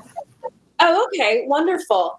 For everyone who is just tuning in, it is 9:26 past the hour, and we have Lindsay Corbett. She is a book author, a women's speaker, and inspiring, mentoring, leading women in the public square of their faith. And she will be she is on tour with Gospel Glitter. Go to Amazon.com and pick it up today if you haven't already purchased it and put it in your instant box. Also, she is talking to Encounter 61 SWISH's Women's Conference, August 27th. That is a full day. If you have not signed up, I encourage you to go sign up today. It is going to be for a full day by the beach on Emerald Isle with amazing women like Lindsay, who are going to be talking about the unplugging from anxiety, the unplugging from society, and talking about crowning yourselves as princesses and queens in Christ, and focusing on our being salt, being light in this world. So, Lindsay, my gosh, you are amazing. We fully support your work, your journey, and I look forward to having you back. It would be great to have you come back in the fall. We could hear about your book tour, where you've been, and what is ahead for you, and would also love for you to read an excerpt of your book the next time you come back. Absolutely. I would love that opportunity. It's been a joy. Oh, thank you, Lindsay. You have a great day, and many blessings to you, and I look forward to seeing you in August. Thank you. God bless you. Goodbye. Yes. Bye-bye. Hey, TK. Yes, ma'am. What an amazing woman. She does seem one of the busier types in our society. She is a phenomenal mom. Oh, my gosh. What a journey she has been on. Oh, my gosh. I'm so excited to have her. I would love to get her back to do a book excerpt, read a book excerpt, and maybe have a couple other moms and do a panel discussion on moms in the current culture. I think that would be great. She's phenomenal. It sounds like a podcast that we could put on. Yes, I think so. I think I think we could do that Thursday at 6, maybe. Oh, that would be I great. have that time open right now, so, All right. we'll figure something out. Yeah, we'll figure something out. It is almost 9:30. It's 9:28 Eastern Time, Tuesday, July the 26th. You're listening to Big Talker Network. I'm Eden Gordon-Hill. I'm your morning show host, and we have Barbara from Harlem coming up next.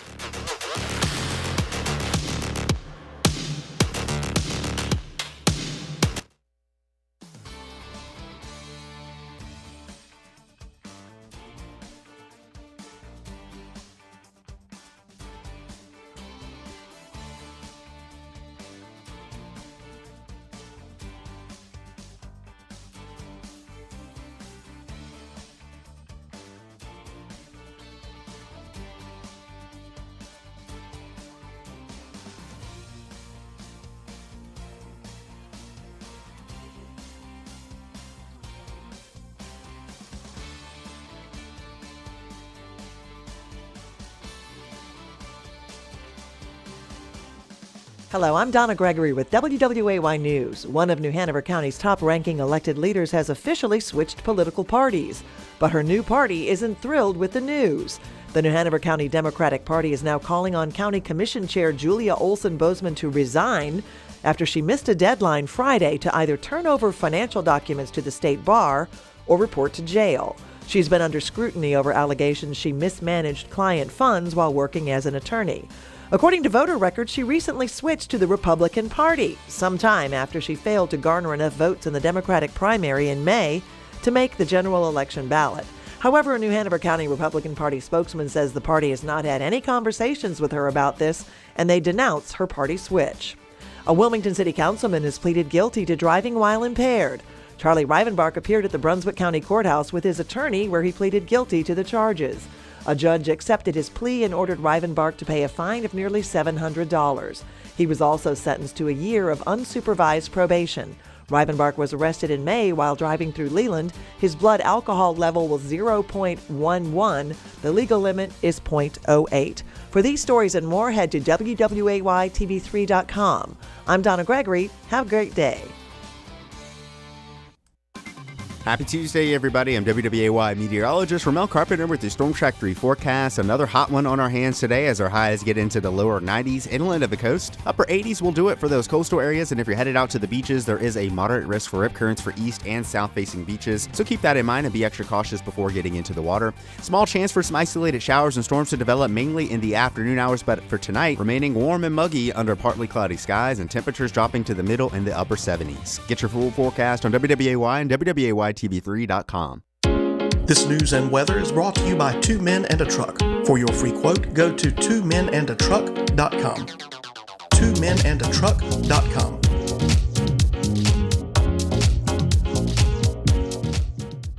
The Boiling Spring Lakes Motel, located at 2 North Shore, is a peaceful and convenient place to stay. Newly renovated rooms with a comfortable back porch welcomes everyone. Discount rates are available to those who might need more time. Close to the beach, everything you need for a fun vacation.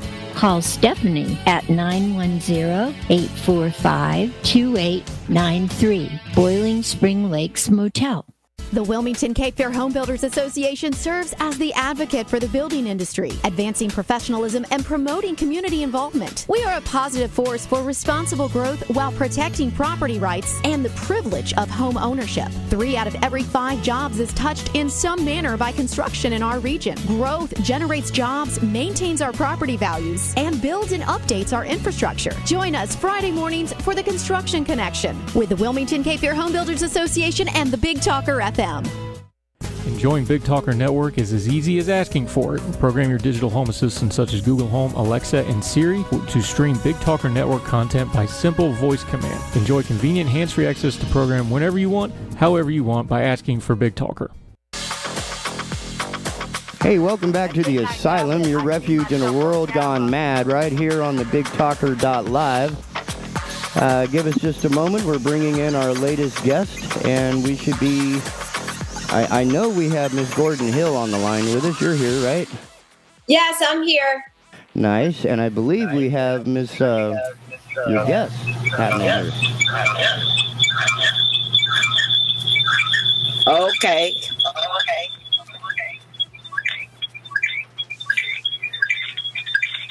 Hey, TK.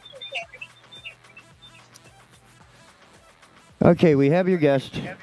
But Okay. without headphones, we might have some echo, and I will do my best to handle that as I can. Oh, we did. She just went away. Okay. Well, Let me know about her. I'll talk a little bit about Barbara while we try and get her back. Good morning, everybody. It is 9:34 Eastern Time. We are here in Eastern North Carolina. It's Tuesday, July the 26th, and we are on the Big Talker Network.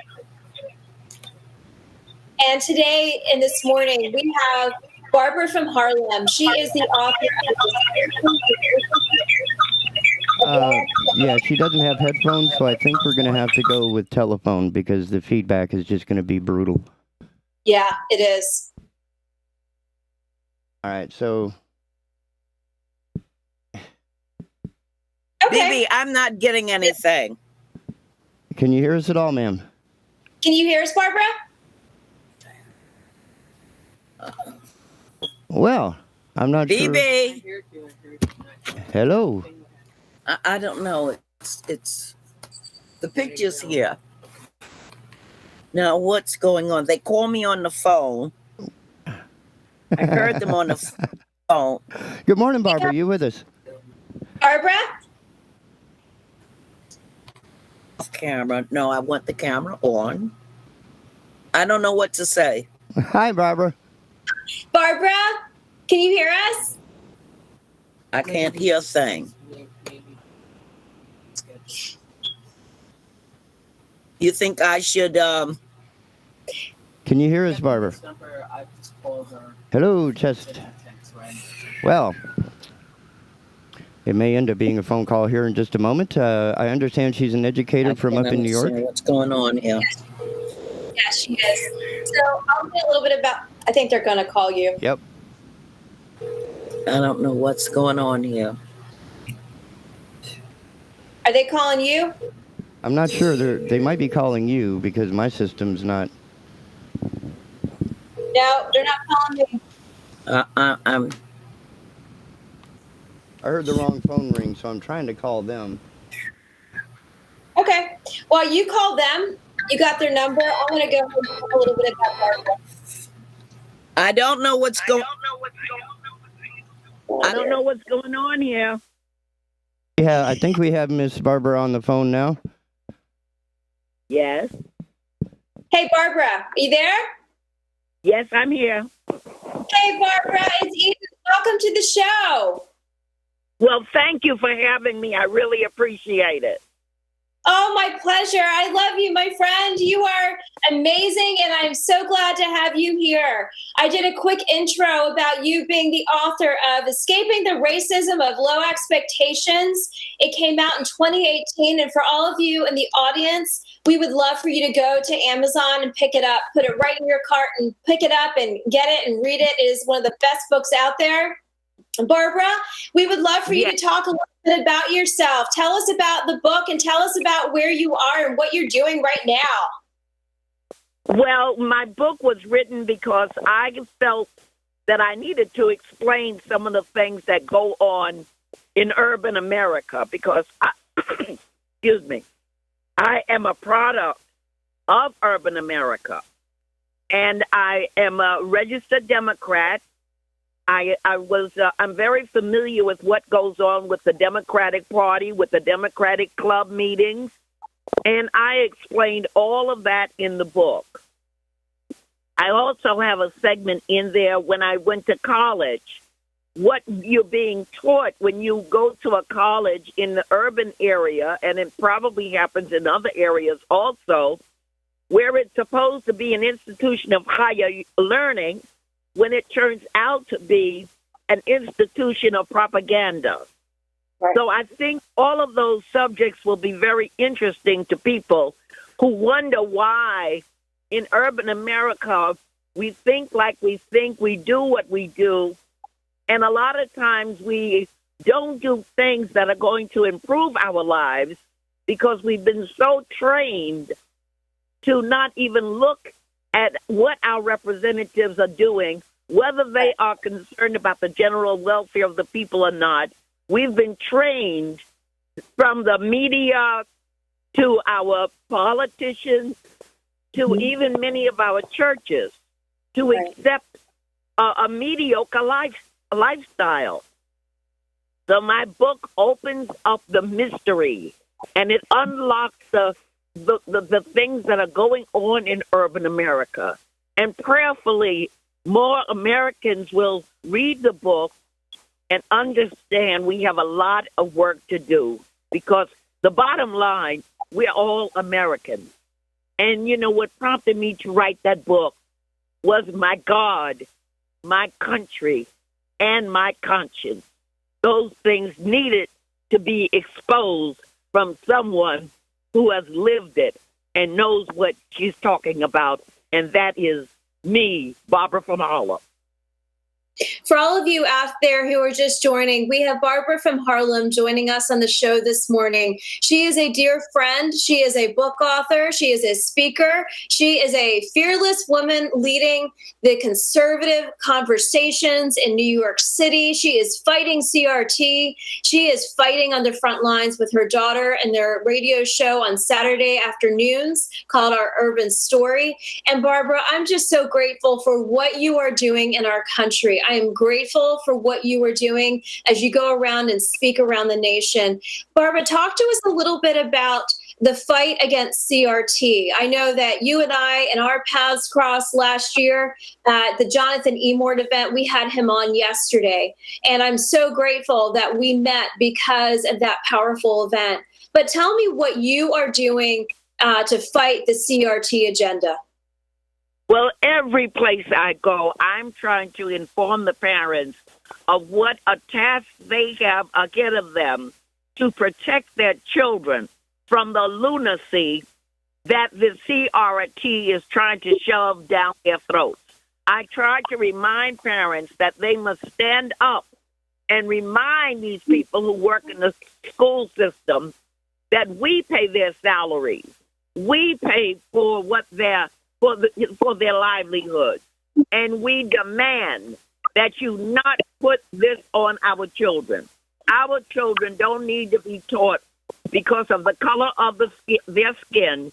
They are either a villain, a racist villain, or forever and ever they will be a victim. That is not true, and we need to address it for what it's worth. It's a theory. When in the world can someone say that a theory should be taught as fact? There is no truth to it, and there is nothing but a lie and a way to corrupt our children. And the parents and everybody in America needs to stand against such lunacy. I call it crazy radical trash. Say that again. What do you call CRT? I call it crazy radical trash. Yes. Amen to that one. Amen to that one. One of my favorite things that you have said to me in the time that we have known each other, I remember one of our first conversations, you said to me, Barbara, you know, these parents here in New York, they worry more about their eyelash extensions and what they're going to wear than they worry about their kids and being involved at the local level and being involved in school boards. Talk to me more about some of the things that we need to be telling our parents across the nation. We need to emphasize to our parents how important it is for them to spend time at these schools, go to those meetings, let all of the teachers know that your child is not an orphan, that you are involved. I know what it's like because when my marriage dissolved, I became a single parent. But every one of my children's teachers, and I had 5 children, they knew that I was the mother.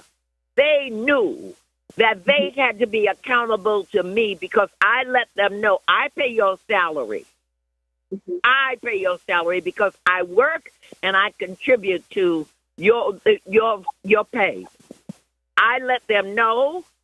I wanted to know what you're teaching my child, what you're trying to put into his head or her head. And if I didn't approve of it, I let them know in a nice way.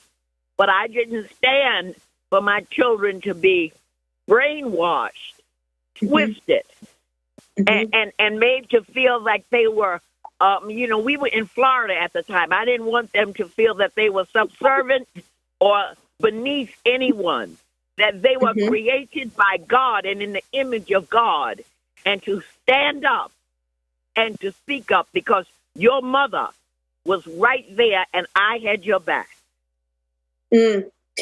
Barbara, one thing we talked about this morning in my morning rant, I usually do it on Fridays, but I moved it up to today. There was an article in the Daily Signal this morning, and it just infuriated me. It's talking about the lowest recruitment in our nation's history for the United States Army since before World War II. And they attribute it to the fact that the junior ROTC programs, there's about 10% that are still left in the school systems. And it's also attributing to the fact that, you know what? What are we teaching our kids in the schools? What are we teaching them? Are we teaching them to be imitators of cats and dogs and being so confused that they are so indoctrinated with the social media woke cult of hearing that, you know what, if you don't feel like you're a woman, then you're not a woman. You know, it goes back to the whole Matt Walsh conversation of what is a woman. So what are we doing? What are we doing to these kids? I mean, we are utterly destroying the next generation. And like you said, if these parents don't stand up, we are going to be faced with even a greater crisis on this nation and the homeland. What are your thoughts, Barbara, Barbara from Harlem? I love your name because it states where you are and it shows the power that you have. And your book, I'll tell you what, audience, I've read Barbara's book and I almost fell out of my chair twice reading her book. This book is so powerful.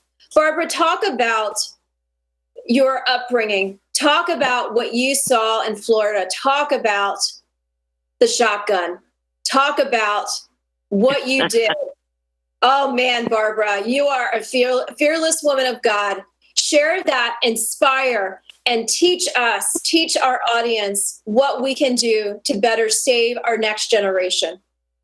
Well, I pray for these parents because they have a very hard task in front of them. At least when I became, I was raised by a woman also, my mother, because her marriage dissolved. But my mother had values and she had principles which she passed down to us. In addition to that she introduced us to God. See, that's lacking also today. Even if you come from a broken home, you need God. You need godly principles. You need godly wisdom. You need all of that. But my mother instilled that in us, plus my grandmother, and our children are lacking that today. I try to inspire parents to make sure that they make their children a priority. Because what they're trying to do to our children in the school system is deplorable. When I went to school in New York, they taught us how to read, write, and do math. When I graduated from high school in New York, I could go out into the world of work. They're not preparing these children to face life from a realistic point of view. They're creating a world that doesn't even exist, and they're confusing our children. And the parents must be more active in stopping them from corrupting the minds of their children. And it's so sad that we have so many of our children born into single-headed households. 73% of Black children are born without a father. We really, in our communities, need to focus on rebuilding that family because boys as well as girls need a father and they need a mother to fend for them, to protect them, and lead them out of the swamp that a lot of these teachers and a lot of these school administrators are trying to create. They don't have their children in a swamp atmosphere. They have their children learning how to function in life, how to maneuver in life. But what they're doing, particularly in urban America, is a disgrace. But the parents, I talk to parents a lot, and I try to encourage them, find the spine, find the get up and go to that school and check on those babies. I noticed the other day that Governor Ron DeSantis, America's governor, who I will applaud till the cows come home. Man, I love that. Love that man. He is promoting and talking about on his pages, social pages is where I found it, that he is talking about a fatherhood initiative because he is seeing the issues that are at hand in our nation's backyards, the lack of fathers mentoring, leading the home, the fact that faith is no longer at the forefront. And that is the key foundation to the home is the faith and having the father, having the mother, having that type of mentor be present in our nation's youth.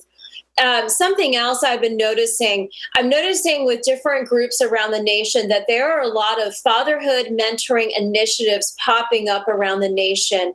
And Barbara, do you think, from the highest levels of government, but to our local community where we need to be dependent and lead from within, lead from our communities and guide from the standpoint of the church, like you said, the church needs to rise up. The church is rising up, but they need to rise up even more. So that is an aspect. We don't need to be looking to our federal and local governments necessarily to raise children. They need to be raised in the home, whether it's by a grandparent, by a mentor, by a single father, by a single mother. But we can empower them with the churches rising up and surrounding them and supporting them. And having that opportunity out there for these kids is what they are needing. They are severely lacking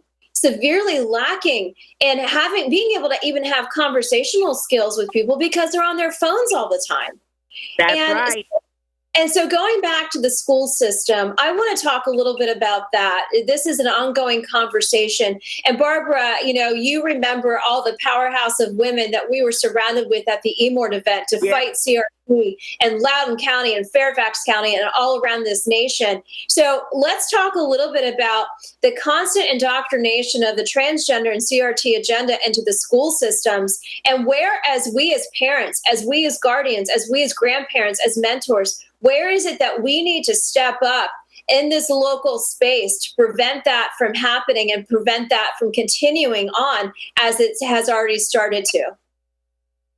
Well, we really need to encourage these parents. Years ago, I used to attend PTA meetings just to be attending them and to see how many parents would be there. And most of the people sitting there looked like they were grandparents or they were like me. I had grown children, but I came there just to see. Mm-hmm. And that's why my main focus is telling parents, you must go to those meetings. Forget about getting the nails. Forget about getting your nails done. Right. Forget about the hair. Think about the children. And I hope that it's having some effect. But every time I get an opportunity to speak with young mothers, and most of what I see is young mothers, and sometimes couples, I emphasize to them the importance of being very active, because what they're trying to do to our children is unimaginable. I mean, they're trying to push down all of this transgender stuff when there are only two genders. We can't change that. God knew what he was doing when he created male and female. See, they go against God. Yes. And that is their problem. They hate God so much that everything that God has created, which works, they want to find an alternative to it, and it doesn't work. Right. As a member of the clergy myself, I am very disappointed in most of the churches that I know of, because they don't talk about life issues. All they're telling you to do is turn to your neighbor, clap your hands, stomp your feet, a bunch of the emotional nothingness. Right. And I get so disgusted with that because our mothers and our young fathers, they need guidance from the Word of God.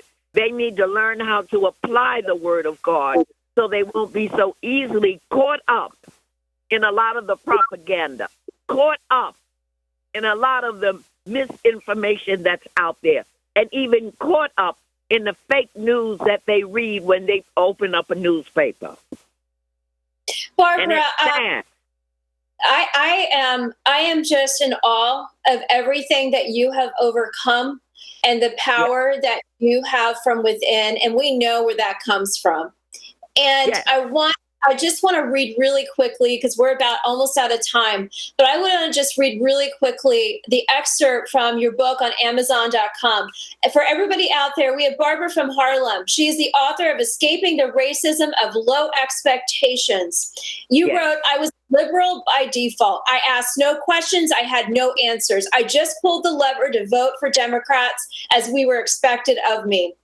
Most of my fellow Black Americans do not fully understand what the term liberal means or who or what they are voting for. And in turn, they don't realize how harmful those liberal policies are to our freedoms and our liberties as Americans. You hit that nail on the head, Barbara, because that is exactly what is happening. We have uneducated voters who are just going to hit the lever and they don't even know who is on the ballot and what they're about.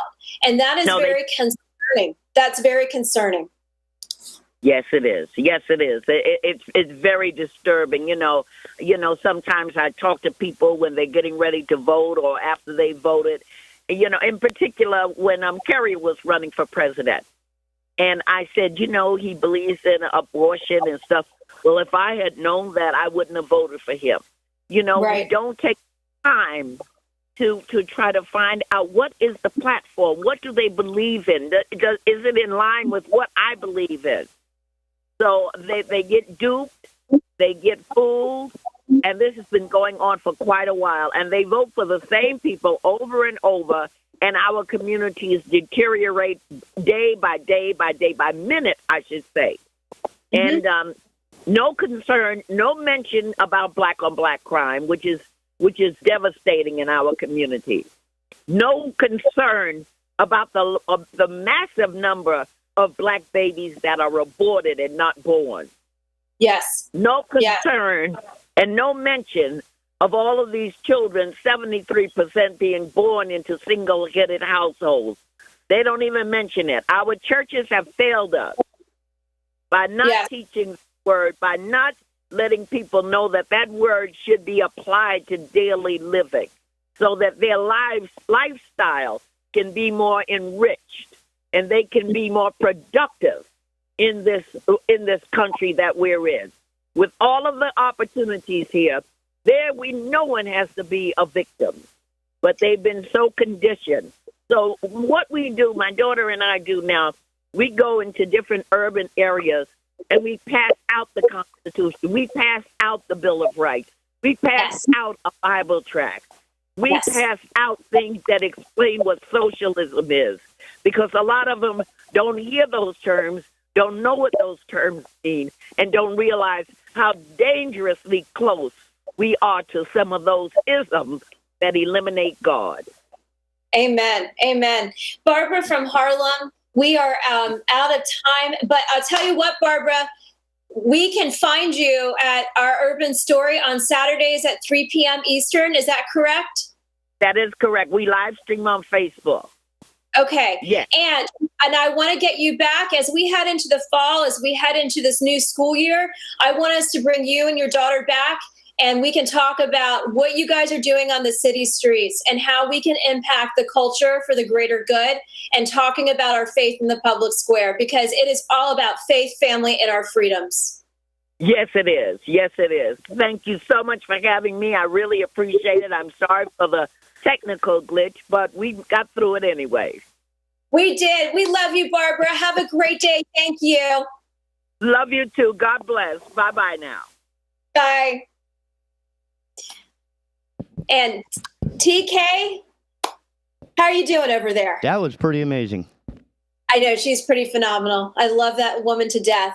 And I see that we would need to talk really quickly about an amazing event coming up in Wilmington in September. Is that correct? I believe so. It was just run across my desk and was hoping I could get it in before the end of the show. And hopefully we can have Matt Miller, who's the director of our area's chapter. Okay, that sounds good. It says, I am with Zero, the end of prostate cancer. It is an event, a prostate cancer run and walk event in Wilmington this September. And I believe it is on September the 10th at 9 a.m. in Wilmington. And the website is zerocancer.org. That's zerocancer.org. So if you guys are into running, walking, and everything in between, get out and fight cancer. It will be September the 10th, Zero Prostate Cancer Run and Walk in Wilmington this September. We hope you have enjoyed our show today. It is 9:59 a.m. Eastern Time. It is Tuesday, July the 26th, and you are on Big Talker Network with Eden Gordon Hill. We look forward to seeing you tomorrow. We have an amazing list of guests tomorrow, and we look forward to having you. Thank you, and fill that cup up.